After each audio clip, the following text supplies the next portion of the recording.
Frédéric Lux cherchait une activité de diversification au moment de rejoindre l'exploitation familiale. Il opte finalement pour la création d'un atelier de poules pondeuses en plein air qu'il installe à la sortie de Schnersheim. Les travaux commencent début 2016 et les premières poules investissent le bâtiment dès mi-septembre. Donc l'exploitation familiale, elle produisait des betteraves, du tabac et des céréales, donc maïs-blé, qui sont actuellement, les céréales sont actuellement réutilisées dans l'atelier poules pondeuses, car elles sont revendues à Hervé Requel. Donc mes céréales partent à Wendheim et en échange je récupère de l'aliment pour cet atelier-là. L'alimentation parcourt ainsi moins de 2 km pour rejoindre son exploitation. Dans le même souci d'implantation locale, les poules sont achetées à la ferme Schafbusch de Steinselz et les œufs sont livrés à l'entreprise Burland qui les commercialise dans les GMS régionales. Ils ont créé depuis assez longtemps une filière plein air qui vendent sous la marque Burland et aussi distributeurs, et ils sont aussi en partenariat avec ils sont dans le groupement aussi avec œufs de nos villages. Donc ils ont une filière plein air comme ils ont une filière bio, une filière sol. Ils ont vraiment voulu avoir toute la gamme d'œufs qui est dans le commerce, quoi. Les 22 800 poules de race Lohmann avaient 16 semaines et demie à leur arrivée. La ponte s'est amorcée à leur 19e semaine. Aujourd'hui, la production avoisine les 21 000 œufs par jour. Le nombre total de poules et les dimensions du bâtiment ont été directement dictés par le cahier des charges encadrant l'élevage de poules pondeuses en plein air vis-à-vis de l'espace disponible pour le parcours extérieur. Le bâtiment fait 112 mètres de long pour 14,50 de large, avec un local technique, tout ce qui concerne l'évacuation de fientes et compagnie. Donc nous sommes à 95 mètres de long d'élevage à peu près. Donc la volière à l'intérieur est en 3 étages. Donc on a vraiment redonné à la poule cette envie de monter, de voler, cet instinct naturel. Donc déjà, il y a vraiment 2 étapes là-dedans.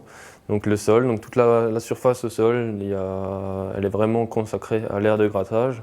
Donc les poules peuvent se balader au sol et gratter, enfin c'est vraiment se balader sur la litière, quoi.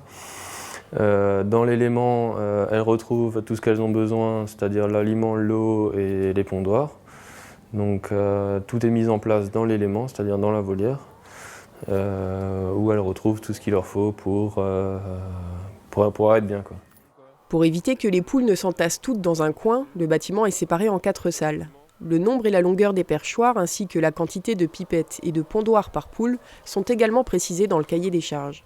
Pour économiser un peu d'énergie, ils sont partis sur une ventilation statique naturelle composée de volets sur le côté et d'un lanterneau sur toute la longueur du pignon de la toiture. En été, cette ventilation naturelle est renforcée par une aide dynamique constituée de turbines placées en fond de bâtiment. La température interne, l'éclairage, la distribution d'eau et d'aliments ainsi que le convoyage des œufs sont gérés automatiquement.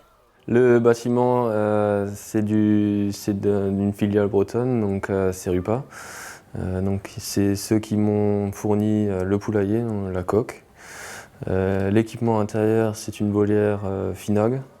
C'est une filiale allemande qui m'a fourni vraiment tout l'équipement, donc l'électricité, la ventilation, la volière, la collecte d'œufs, l'alimentation des poules, enfin vraiment tout ce qui est poules, c'est eux qui s'en ont occupé. Après la collecte d'œufs, il y a le farm packer, on appelle ça, donc l'emballeuse. Ça c'est de marque Moba, aussi encore une fois des Bretons. Donc c'est la machine qui se trouve derrière moi. Elle emballe les œufs en plateau de 30 avant la commercialisation chez Burland. 2 personnes tournent chaque matin parmi les poules pour les observer et ramasser les œufs pondus au sol, puis elles passent au tri et au conditionnement des œufs avant de tenir à jour les papiers concernant l'activité, le nombre d'œufs, la température relevée, etc. Les œufs dont la coquille est sale ou légèrement abîmée partent pour la casserie, et le dernier coproduit de cette activité sont les déjections. Donc nous vendons les œufs, mais nous vendons également une partie de nos fientes à un collègue agriculteur à Fürdenheim qui nous reprend, on va dire 50%, qui va nous reprendre 50% de nos fientes que l'on va lui épandre sur ses parcelles. Nous avons mis en place un plan d'épandage pour être sûr d'être pour être dans les normes. C'est-à-dire éviter un maximum d'épandre nos fientes le long des villages, des lotissements, etc. Donc c'est pour ça que nous n'avons pas assez de surface sur notre exploitation, car il y a du tabac, il y a le parcours, etc. Il y a des parcelles trop près des maisons, donc nous avons étendu notre plan d'épandage avec un collègue. Donc la qualité de la fiente de poule, c'est que nous pouvons l'épandre à un faible tonnage, c'est-à-dire que moi je vais l'épandre à 4 tonnes l'hectare pour avoir une fumure quasiment complète en maïs. Donc ça m'évite d'utiliser des engrais minéraux, de diminuer les engrais minéraux sur mon exploitation et sur celle de mon collègue. Donc encore une fois un plus à cet élevage, quoi. Ça permet de vendre des œufs et en même temps d'économiser des intrants sur mon exploitation et d'en faire profiter encore d'autres agriculteurs.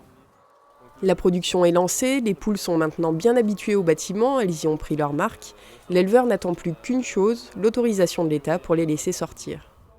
Donc les poules ne sont pas dehors pour une raison simple. Nous avons au niveau national une obligation de confiner les poules du fait de la maladie influenza, donc H5N8, qui nous oblige à confiner les poules dans le bâtiment. Donc dès la levée de cette interdiction, de ce confinement, j'ouvrirai les trappes, donc les poules pourront profiter du parcours, donc qui est là de 9 hectares 40, où elles vont pouvoir gambader de 11h le matin jusqu'au coucher du soleil et profiter alors de leur espace, dans leur espace dehors. Donc à l'extérieur, comme dit, avec ces 9 hectares, avec un peu plus de 9 hectares, elles profitent de 4 mètres carrés par poule. Donc elles ont énormément d'espace, quoi. L'investissement global tourne autour des 850 000 €. Un plan bâtiment de 95 000 € et une aide à l'installation de 15 000 € viennent néanmoins alléger un peu la note.